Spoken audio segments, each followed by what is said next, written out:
मित्रों, आप लोग देख रहे हैं यह बरसाती बरबट्टी खेती है और यह बरबट्टी में आपको मचान देना नहीं पड़ेगा। इसका जो है इतना ही छोटा छोटा सा पौधा होगा और इसमें अधिक फलन होगा। जो देख रहे हैं किस तरह का फल है और कितना जुप्पा जुप्पा फला हुआ है भैया। और बरबट्टी एक ऐसी खेती है जो आपको 1 से 2 महीना तक उत्पादन देते रहेगी। उतना ही नहीं, इसका डेली तोड़ाई करना पड़ेगा और सबसे कम पूंजी में सबसे सस्ती खेती है तो बरबट्टी की खेती है। इसमें न तो आपको मचान देना पड़ेगा, न आपको इसमें बांस का कील लगाना पड़ेगा, न इसमें कोई डोरी लगाना पड़ेगा और न तो इसमें अधिक खाद माल का जरूरत पड़ेगा। यानी कि आप इसमें बिल्कुल खाद का जो है रासायनिक खाद का न्यूनीकरण करके भी आप इसे उत्पादन कर सकते हैं और यह अधिक से अधिक उत्पादन होता है यह बरबट्टी। और बरबट्टी एक ऐसी फसल है जिसे आपको रोज़ का रोज़ तोड़ना करना पड़ेगा। तोड़ाई आप डेली तोड़ाई करेंगे, डेली आप जो इसे मार्केट में ले जाएंगे और बेचाई करेंगे भैया, तो आपको डेली पैसा आएगा। इसमें क्या होता है, लेकिन रोपाई से नहीं होगा, इसका संरक्षण करना भी जरूरी है।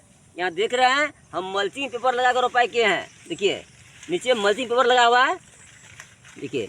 और जो वीडियो हम आप लोगों के साथ शेयर किए थे भरखर तो हम कल रोपाई किए हैं, आज तोड़ाई किए, जैसा हमें अंदाजा लग रहा है, समझे ना। मतलब तुरंत रोपाई किए हैं और तुरंत तोड़ाई किए हैं। देखते देखते दिन कब गुजर गया मुझे पता भी नहीं लग रहा है, समझे ना। तो इसलिए अब इसको संरक्षण भी करना जरूरी है। तो इसमें सबसे अधिक फल छेदक कीड़ाएँ लगती है, तो उसको नियंत्रण करना जरूरी है।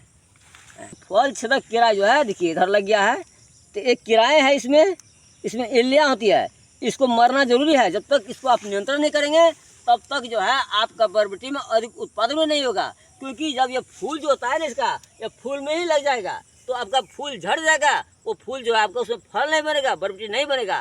तो अब इसे नियंत्रण कैसे करें, तो साइपरमेथ्रिन क्लोरोपाइरीफास का आप मिश्रण लें और जो परफेक्स में आता है या 505 में आता है, आप उसे 1 लीटर पानी में 2 ml मिला करके फिर इसमें आप अभी बरसात के मौसम है तो स्टिकर मिला करके आप अच्छी तरह छिड़काव करें ताकि आपके बरबट्टी में लगे हुए फल छेदक कीड़ाएँ वो इल्लियाँ आसान से मर जाए और आपका बरबट्टी का पौधा स्वच्छ हो। आपका पौधा में जो फूल आता है उसका पोषण मिले और वो पोषण से वो फूल से आपका इस तरह का बरबट्टी फले, यानी कि अधिक उत्पादन हो। तो इसलिए भैया उसके साथ साथ देखिए कहीं इसमें नली में खरपतवार है तो उसको भी निकाल देना चाहिए। इस तरह का खरपतवार है भैया, इसको निकाल दीजिए। जब खरपतवार रहेगा तो आपका पौधा पीला पीला पड़ जाएगा, आपका पौधा में ग्रोथ में कमी आ जाएगा और कीट पतंग ज़्यादा लगेगा।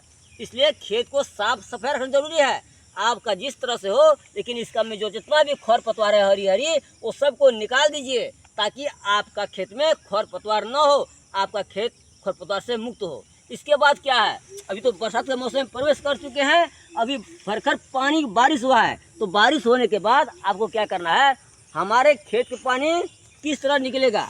तो हम तो बोर पर बना रोपाई किए हैं लेकिन फिर भी पानी जम जाता है, तो पानी हम इस तरह से कोदाल के सहारे से जो है देखते हैं, इसके सहारे से हम पानी को काट करके मतलब खेत से बाहर निकाल देना है ताकि हमारा खेत में पानी न जमे। हमारा खेत को जितना पानी है वो आसान से जो है खेत से बाहर निकल जाएगा, यानी कि हमारा खेत में पानी नहीं जमेगा तो हमारा बरबट्टी का पौधा का कोई खराबी नहीं करेगा, या पीला पीला नहीं होगा, इसमें किसी ग्रोथ में कोई कमी नहीं होगा, यानी कि हमारा उत्पादन में कोई कम नहीं होगा।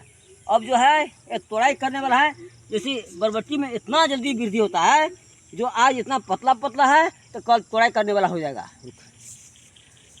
तो आप जो है तोड़ाई कर सकते हैं। देखिए कितना हरी हरी बरबट्टी है और कितना अच्छा है। इसको आज तोड़ाई किए हैं, जो यह बचा हुआ है यह कल आपको तोड़ाई करने वाला हो जाएगा। यानी कि अब कल तोड़ाई नहीं करेंगे आप तो क्या होगा, यह ज़्यादा मोटा हो जाएगा, ये जो है आपका फोक्सा फोक्सा हो जाएगा, यानी कि आपका बरबट्टी तो क्वालिटी गड़ब मतलब ख़राब हो जाएगा। इसलिए मार्केट में इसका बिक्री कम हो जाएगा। तो इसलिए भैया आप बरबट्टी का डेली तोड़ाई कर सकते हैं। उसके साथ देख रहे हैं यहाँ ऑर्गेनिक लौकी का खेती किए हैं, अभी इसमें मचान भी लग गया। और देखिए ये साइड वाला जो ज़मीन था हम उसमें यहाँ से वहाँ तक बरबट्टी लगा दी हैं। देखिए पूरा जो फूल आ गया है, अब इसी में कहीं कहीं तोड़ाई करने वाला हो गया है। हम इसे तोड़ाई करते जाएंगे। अरे 5 किलो हुआ तो कम नहीं हुआ, 5 किलो हुआ तो कम से कम तो 100 रुपये तो हो गया, 100 रुपया हुआ तो कमती नहीं हुआ। 1 रुपया कोई देने वाला नहीं है अभी दुनिया में, ऐसे 100 का सवाल है भैया। तो खेत को हम खाली न रखें, हम जब मचान लगाते हैं, खेती करते हैं, तो जो हमारा अगर वो जो किनारा में हमारा खेत का है उसमें भी कुछ न कुछ लगाना चाहिए। या बरबट्टी लगा दे सकते हैं, यहाँ देखिए मोसा साग का पौधा है, हम साग भी तोड़ाई कर सकते हैं। यानी कि हम जो है हमें खेत को खाली नहीं रखना है, क्योंकि जब खेत को हम खाली रखेंगे, हमारा खेत में पौधा ही नहीं रहेगा तो हमारा उत्पादन कहाँ से होगा। यदि हमारा उत्पादन नहीं होगा हमारा, तो हमारा बेनिफिट कहाँ से होगा। भैया हम तो व्यवसाय की खेती कर रहे हैं, व्यापार की तरह खेती कर रहे हैं, तो व्यापार की तरह दिमाग लगाना पड़ेगा, एक एक पैसा का हिसाब रखना पड़ेगा और एक एक पैसा कैसे आए उसका जो है इंतजाम करना पड़ेगा। तो चाहे भैया आप जो है जो खेत लगाए, जैसे देखिए हमारा ये लौकी है, पूरा लौकी मचान लग गया है देखिए, और हम आप लोगों को कहे थे आपका जो है सपोर्ट बांस का नहीं देना चाहिए, लेकिन बगल में बांस का सपोर्ट देना चाहिए। बगल में जो बांस का सपोर्ट देंगे तो आप इसमें डोरी लगा कर तनकाई करेंगे ना, इसमें क्या होगा, आपका जो है मचान मजबूत रहेगा, आपका मचान नहीं गिरेगा, आपका मचान में लौकी अच्छी तरह से फैलेगा। तो भैया हम बरबट्टी के साथ साथ लौकी खेती किए हैं, हमारा अभी 5-7 वैरायटी की खेती है, वो भी है जो है आप लोगों के साथ शेयर करेंगे। तो अभी देखिए हमारा लौकी, और इतना ही नहीं, जिस तरह का बरबट्टी है हमारा पौधा में अधिक ग्रोथ, हरी हरी पत्तियाँ, और जो हरी हरी पौधा चौड़ी चौड़ी पत्तियाँ, उसी तरह हमारा यह लौकी में भी उसी तरह का है। देखिए इसका देखिए कितना मोटा मोटा इसका शाखाएँ है, देखिए इधर ये लौकी का शाखा देखिए, और कितना अधिक शाखाएँ है, और पत्तियाँ कितना चौड़ी चौड़ी, कितनी हरी भरी है। ये सब भैया गोबर खाद की कमाल है।